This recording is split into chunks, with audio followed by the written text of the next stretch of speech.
Bonjour et bienvenue à notre célébration. Le Christ est vivant, il est ressuscité. Quelle bonne nouvelle pour nous. Sans l'avoir vu, bien sûr, nous croyons à sa présence au milieu de nous. En cette célébration de l'Eucharistie, sachons le reconnaître d'abord dans notre assemblée, dans sa parole et également dans le pain de vie qu'il nous partage. Frères et sœurs, nous sommes rassemblés ce matin au nom du Père et du Fils et du Saint-Esprit. Amen. Que le Seigneur ressuscité rayonne sur vous et sa lumière ainsi que sa joie. Amen. Alors donc, en ce début de célébration, accueillons dans le signe de l'eau la vie nouvelle du Christ qui nous est donnée.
Et que Dieu Tout-Puissant nous fasse miséricorde, qu'il nous pardonne nos péchés et nous conduise à la vie éternelle.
Prions le Seigneur.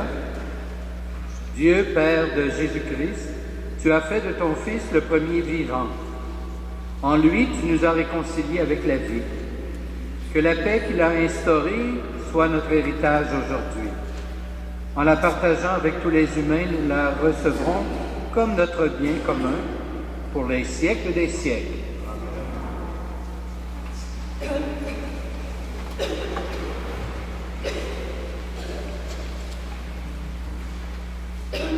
Première lecture.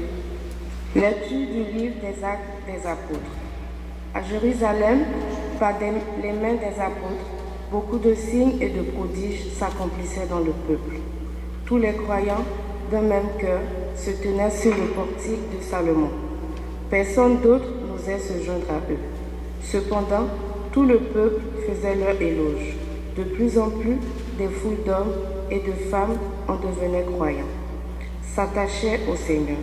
On allait jusqu'à sortir les malades sur les places, en les mettant sur des civières et des brancards.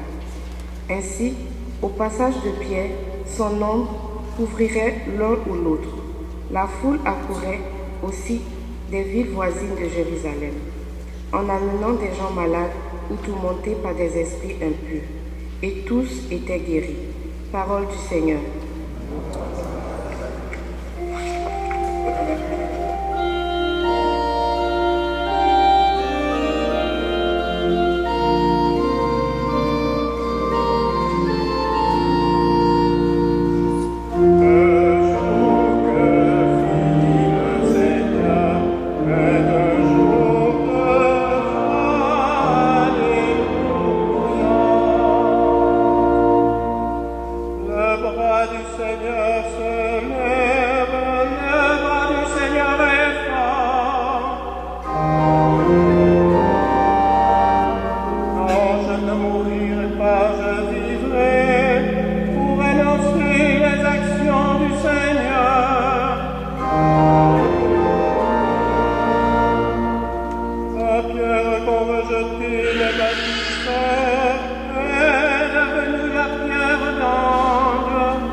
Bonjour, nous sommes à la lecture de l'Apocalypse de Saint Jean.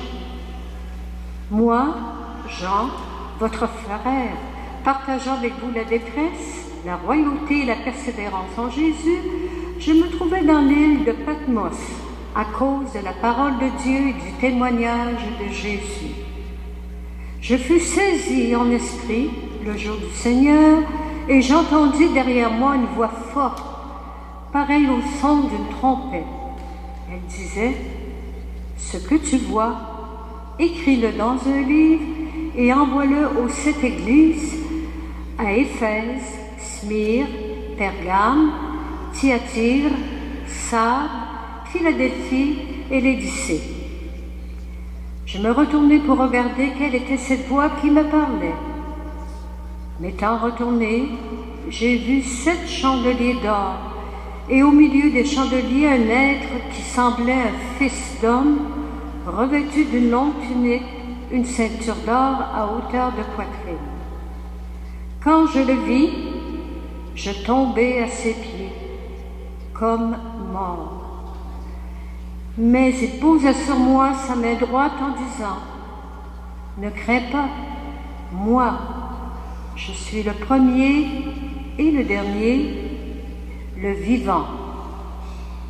Je détiens les clés de la mort et du séjour des morts. Écris donc ce que tu as vu, ce qui est et ce qui va ensuite advenir. » Parole du Seigneur.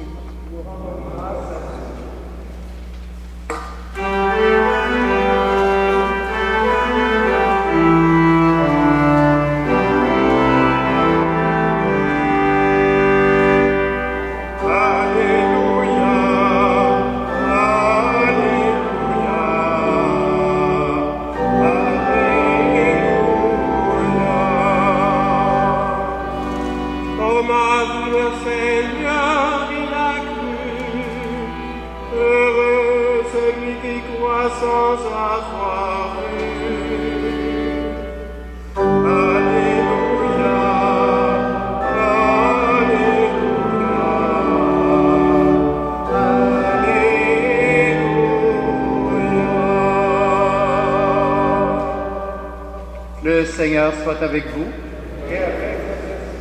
Voici maintenant la bonne nouvelle de Jésus-Christ selon Saint Jean. Gloire à toi, Seigneur. C'était après la mort de Jésus. Le soir venu, en ce premier jour de la semaine, alors que les portes du lieu où se trouvaient les disciples étaient verrouillées par crainte des Juifs, Jésus vint, et il était là au milieu d'eux. Il leur dit, « La paix soit avec vous. » Après cette parole, il leur montra ses mains et son côté. Les disciples furent remplis de joie en voyant le Seigneur. Jésus leur dit de nouveau, « La paix soit avec vous. De même que le Père m'a envoyé, moi aussi je vous envoie. » Ayant ainsi parlé, il souffla sur eux et il leur dit, « Recevez l'Esprit Saint. À qui vous remettrez les péchés, ils seront remis. À qui vous maintiendrez ces péchés, ils seront maintenus. » Or, l'un des 12, Thomas, appelé Didyme, c'est-à-dire jumeau, n'était pas avec eux quand Jésus était venu.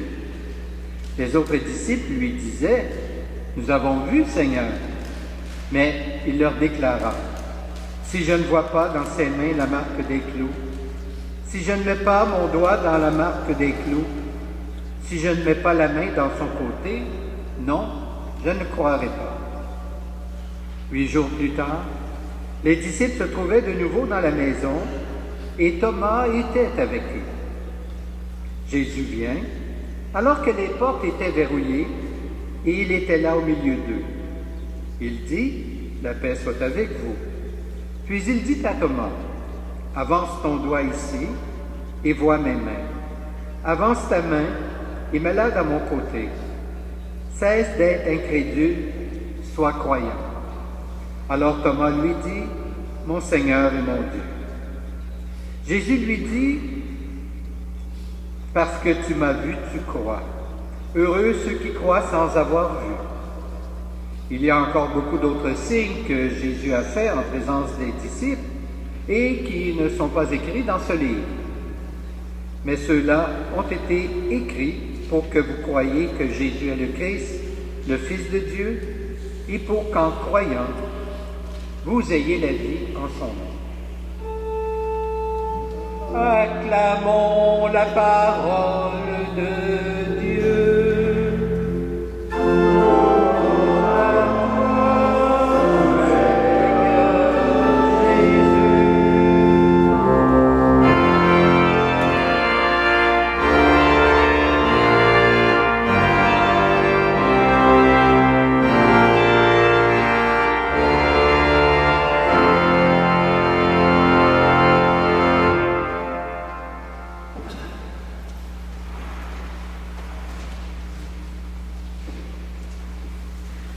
Chers amis, le matin de Pâques, Pierre et Jean ont trouvé le tombeau vide, mais ils n'ont pas vu Jésus.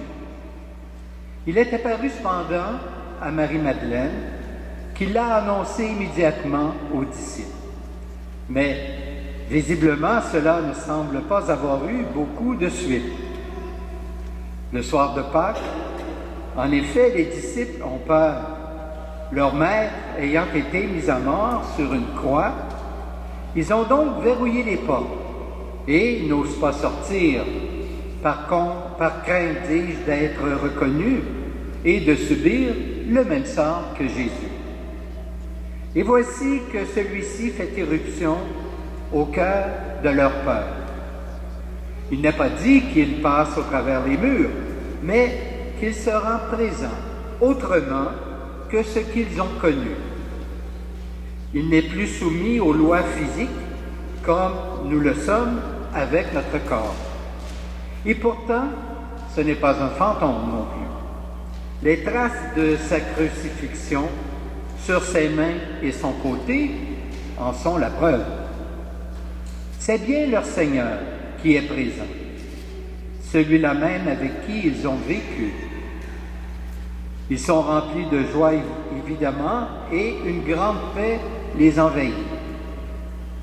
Jusque-là, craintifs, ils peuvent entreprendre la mission que Jésus leur a confiée, bien sûr avec l'aide de l'Esprit Saint. Le dimanche suivant, les disciples sont de nouveau réunis. Les portes sont encore verrouillées.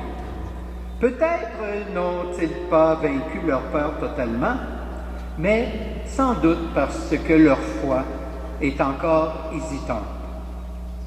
Cette difficulté à croire, c'est Thomas qui la représente le mieux. Les autres ont beau lui dire « Nous avons vu le Seigneur », il ne veut pas y croire. Désenchanté par la mort de Jésus, et peut-être même par l'attitude un peu tiède des autres, il doute en l'absence de preuves. Il ne veut vraiment pas croire que le Christ est ressuscité. Mais voilà que celui-ci fait irruption au cœur de ce doute et se fait reconnaître par Thomas. Il le fait en quelque sorte passer de l'incrédulité à la foi. Ce fait, frères et sœurs, nous fait comprendre aisément que la foi n'est pas à l'abri du doute. En ce dimanche, Jésus se fait toujours présent malgré nos peurs et malgré nos doutes. Comme les disciples, et bien sûr en tenant compte de notre propre contexte d'aujourd'hui, nous nous inquiétons nous-mêmes de beaucoup de choses. Notre avenir, notre santé, notre autonomie, l'avenir de notre Église, l'avenir particulièrement de notre communauté paroissiale, et nous pourrions allonger la liste.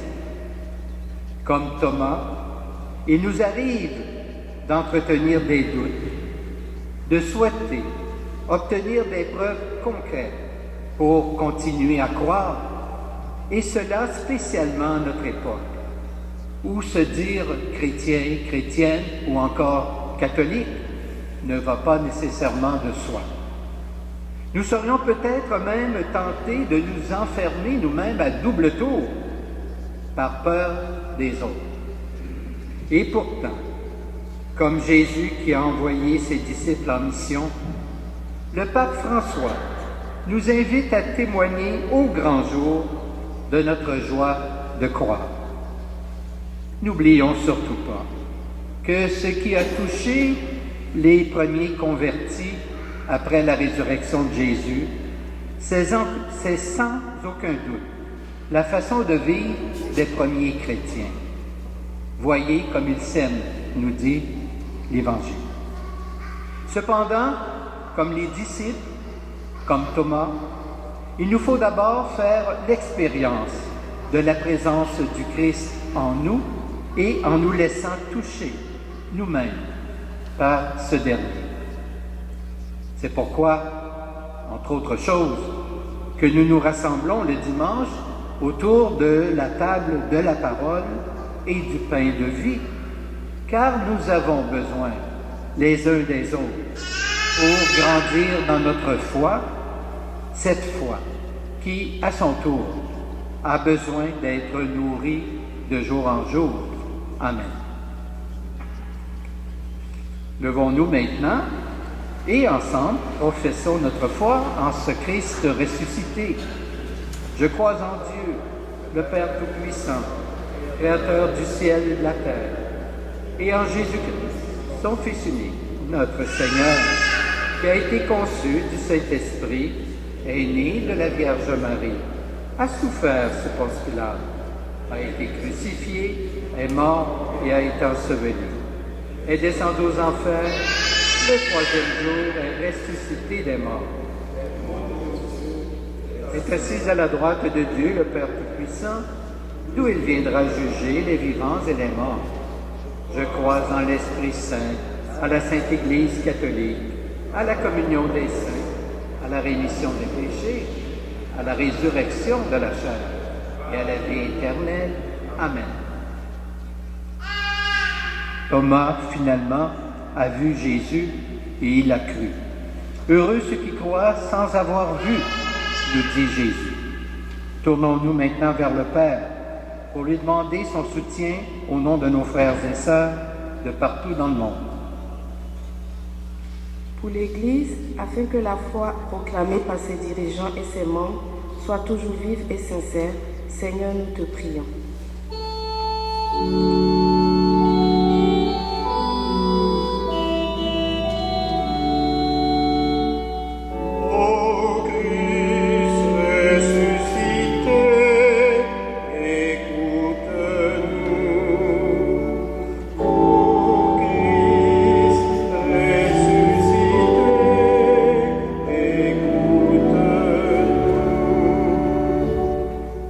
pour les gens qui ne connaissent pas le Christ, afin que les croyants et croyantes témoignent de leur foi en apportant réconfort et espérance. Seigneur, nous te prions.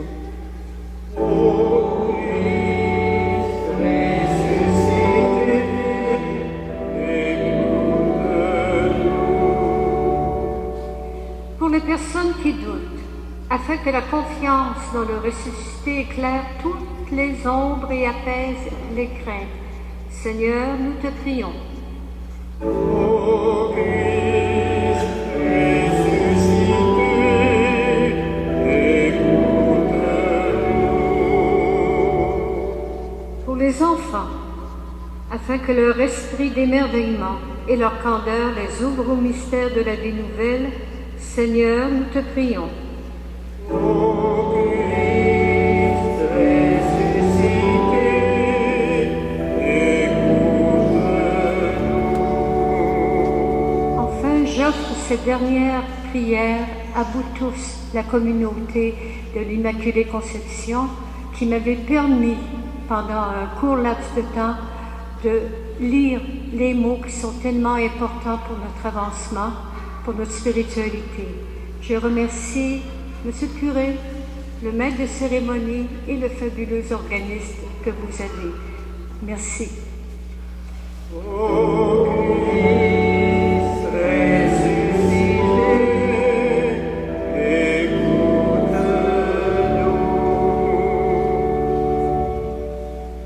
Dieu notre Père, ton Fils a invité Thomas à cesser d'être incrédule et à devenir croyant.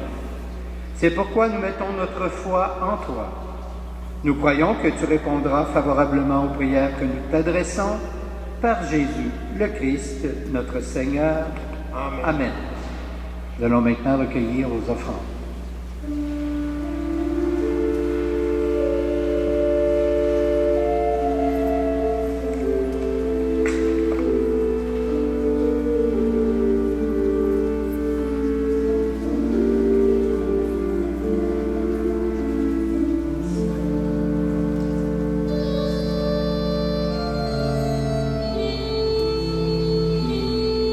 Sois béni, Dieu de l'univers, toi qui nous donnes ce pain, fruit de la terre et du travail des humains, nous te le présentons. Il deviendra le pain de la vie. Béni sois-tu maintenant.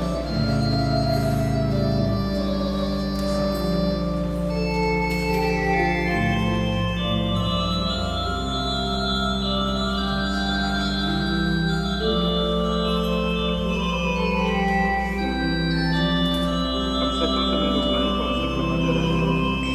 Sans incliner, sans incliner. Celui qui a pris notre humanité. Tu es béni, Dieu de l'univers, toi qui nous donnes ce vin, fruit de la vigne et du travail des hommes et des femmes. Nous te le présentons, il deviendra le vin du royaume éternel. Béni sois-tu maintenant et toujours. Humbles et pauvres, nous te supplions, Seigneur, accueille-nous, que notre sacrifice ce matin trouve grâce devant toi.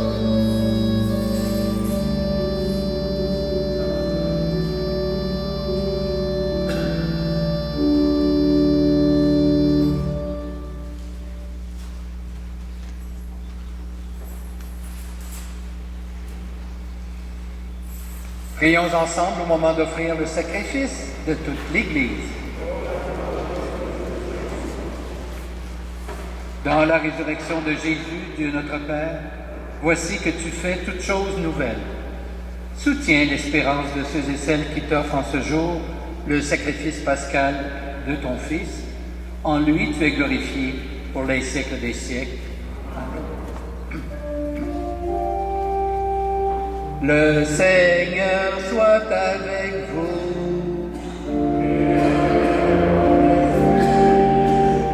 Élevons notre cœur.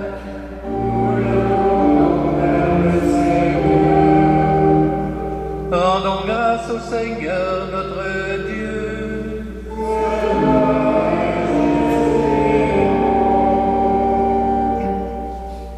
Père, nous te disons merci, nous te rendons grâce avec Jésus ton Fils. Car tu aimes la vie, tu nous as appelés à la vie, tu veux notre bonheur pour toujours. Jésus est le premier que tu as ressuscité des morts. Tu lui as donné la vie nouvelle. Cette vie, est en nous aussi depuis notre baptême. Et nous savons que nous ressusciterons comme lui près de toi. Alors il n'y aura plus de mort. Nous n'aurons plus à souffrir. À cause de tout cela, Dieu notre Père, nous sommes heureux et heureuses de te rendre grâce tous ensemble. Avec ceux qui croient en toi, avec les saints, les saintes et les anges, nous te louons en chantant.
Nous te disons merci et nous voulons surtout te rendre grâce à cause de Jésus, ton Fils. Il est venu nous apporter la bonne nouvelle. Nous sommes faits pour vivre, pour être dans la gloire du ciel avec toi. Il nous a montré le chemin qui mène à cette vie, c'est l'amour des autres. Il a pris ce chemin avant nous. C'est lui, Jésus le Christ, qui nous rassemble maintenant autour de cette table où nous apportons notre offrande. Sanctifie, Père très bon, ce pain et ce vin. Ils deviendront pour nous le corps et le sang de Jésus, ton Fils, qui nous a dit de faire à notre tour ce qu'il a fait lui-même la veille de sa passion. Au cours du dernier repas qu'il partageait avec ses disciples, Jésus prit le pain. Il te rendit grâce. Il partagea le pain et le donna à ses amis en leur disant « Prenez et mangez-en tous. Ceci est mon corps livré pour vous. »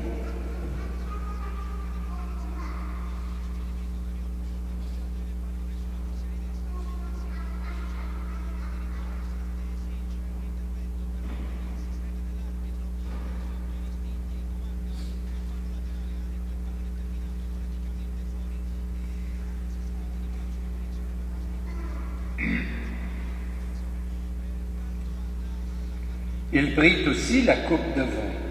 Il te rendit grâce. Il la donna à ses disciples en leur disant « Prenez et buvez-en tous, car ceci est la coupe de mon sang, le sang de l'alliance nouvelle et éternelle, qui sera versé pour vous et pour la multitude en rémission des péchés. Vous ferez cela en mémoire de moi. »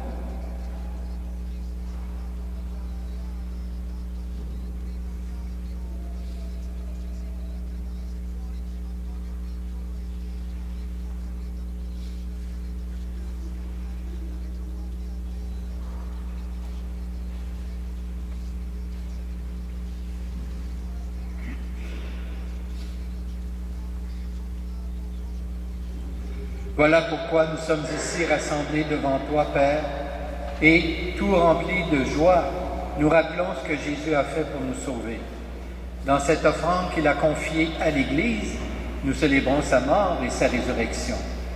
Père du ciel, accueille-nous avec ton Fils bien-aimé. Pour nous, Jésus a voulu donner sa vie. Toi, tu l'as ressuscité, nous t'acclamons.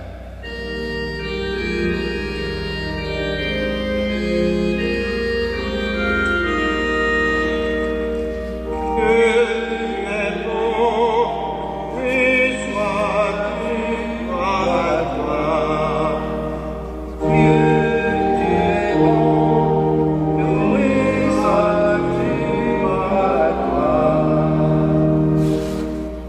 maintenant près de toi, il est avec nous toujours et partout. Tu es bon, loué sois-tu, gloire à toi. Un jour, il viendra dans la gloire du royaume.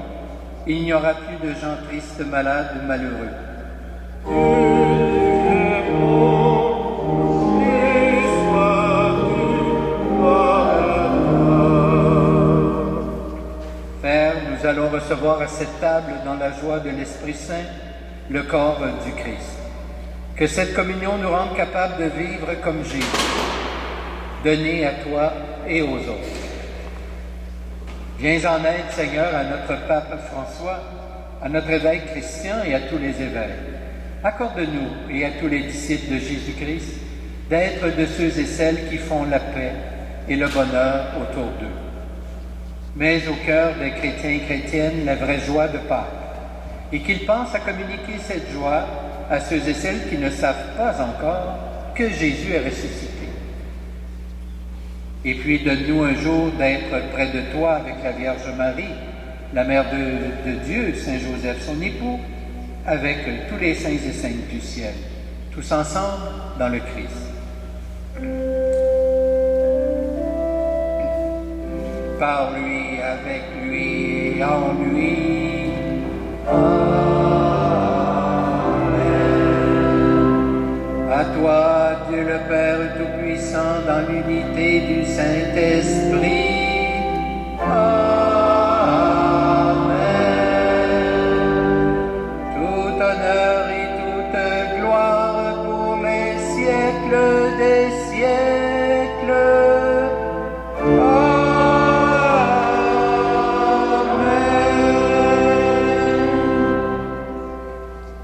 Et maintenant, à la suite des premiers chrétiens et à leur exemple, sur des merveilles de notre Dieu, disons avec confiance cette prière.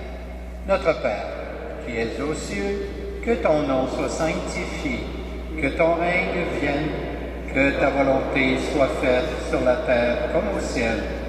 Donne-nous aujourd'hui notre pain de ce jour. Pardonne-nous nos offenses, comme nous pardonnons aussi à ceux qui nous ont offensés. Et ne nous laisse pas entrer en tentation, mais délivre-nous du mal. Délivre-nous de tout mal, Seigneur, et donne la paix à notre temps. Par ta miséricorde, libère-nous du péché. Rassure-nous devant les épreuves en cette vie, où nous espérons le bonheur que tu promets, et le retour de Jésus-Christ, notre Sauveur.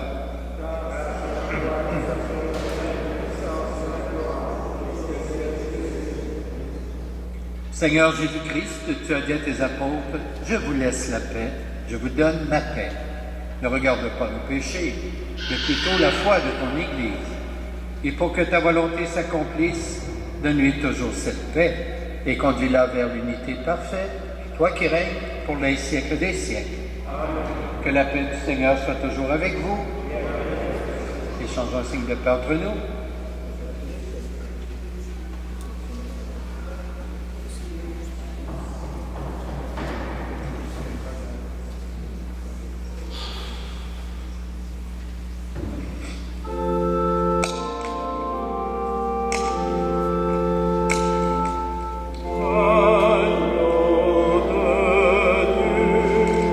Qui enlève le péché du monde.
repas du Seigneur.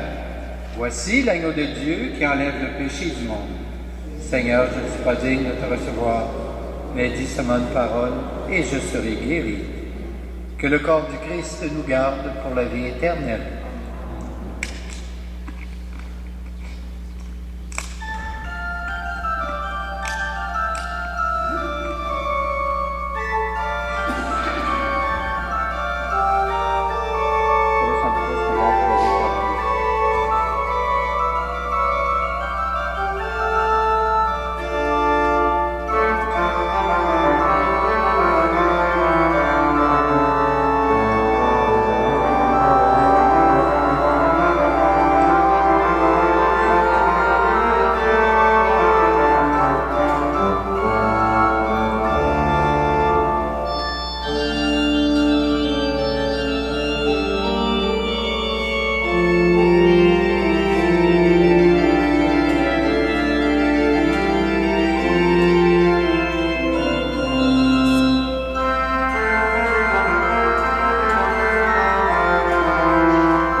Prions le Seigneur.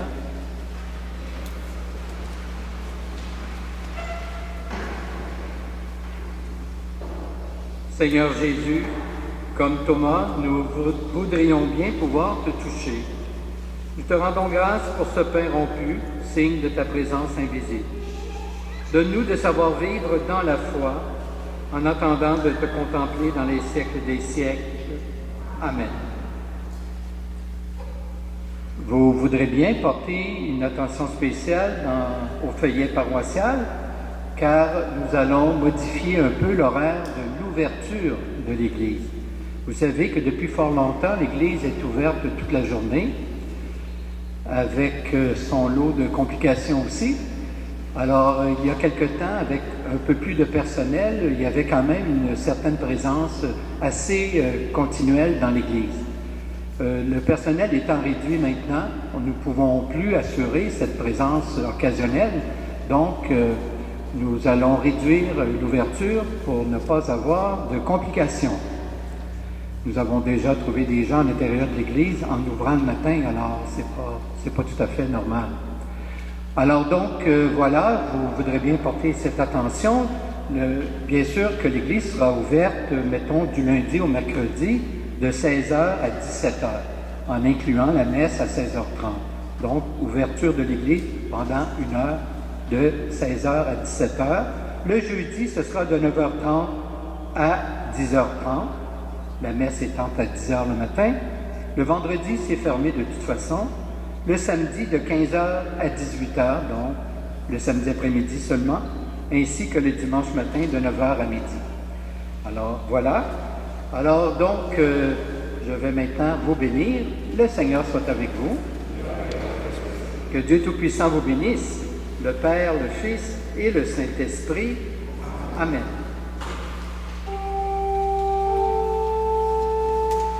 Allez dans la paix du Christ. Alléluia.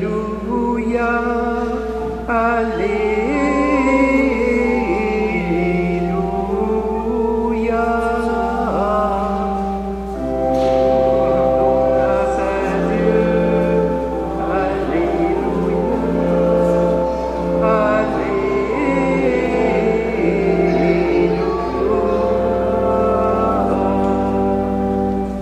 Alors, je vous souhaite un bon dimanche, une belle semaine, portez-vous bien et au plaisir de vous y retrouver.